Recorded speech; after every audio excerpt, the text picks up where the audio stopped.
بچوں السلام علیکم ورحمۃ اللہ وبرکاتہ۔ دیکھیے لکھا ہوا مشکل الفاظ اور ان کے معنی۔ انصاف پسند، انصاف کو پسند کرنے والا، انصاف پسند، انصاف کو پسند کرنے والا۔ بندرگاہ، جہازوں کے ٹھہرنے کی جگہ، بندرگاہ جہازوں کے ٹھہرنے کی جگہ۔ تحائف، تحفہ کی جمع ہدیہ، تحائف تحفہ کی جمع ہدیہ۔ پادری، عیسائی مذہب کا پیشوا، پادری عیسائی مذہب کا پیشوا۔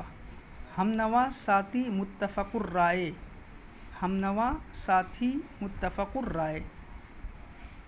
نمائندہ، قائم مقام ترجمان، نمائندہ قائم مقام ترجمان۔ ترجیح، فوقیت برتری، ترجیح فوقیت برتری۔ القاء کیا، ڈالا وہ بات جو خدا دل میں ڈال دے، القاء کیا، ڈالا وہ بات جو خدا دل میں ڈال دے۔ نامراد، ناکام، نامراد ناکام۔ انصاف پسند، انصاف کو پسند کرنے والا۔ بندرگاہ، جہازوں کے ٹھہرنے کی جگہ۔ تحائف، تحفہ کی جمع ہدیہ۔ پادری، عیسائی مذہب کا پیشوا۔ ہمنوا، ساتھی، متفق الرائے۔ نمائندہ، قائم مقام ترجمان۔ ترجیح، فوقیت برتری۔ القاء کیا، ڈالا وہ بات جو خدا دل میں ڈال دے۔ نامراد ناکام۔ پھر اس کے بعد سوالات۔ پہلا سوال ہے، آپ صلی اللہ علیہ وسلم نے حبشہ کی جانب ہجرت کی اجازت کیوں دی؟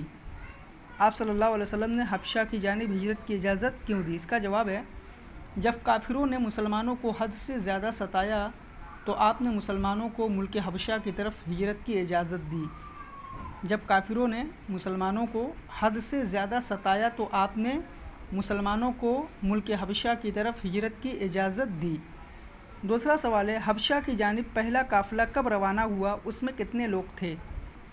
حبشہ کی جانب پہلا قافلہ کب روانہ ہوا؟ اس میں کتنے لوگ تھے؟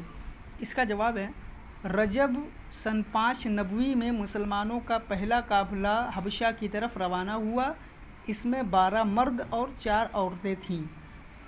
رجب سن 5 نبوی میں مسلمانوں کا پہلا قافلہ حبشہ کی طرف روانہ ہوا۔ اس میں 12 مرد اور 4 عورتیں تھیں۔ الفاظ معنی اور یہ دونوں سوالات آپ کاپی میں کریے اور فوٹو کلک کر کے ہمیں سینڈ کریے۔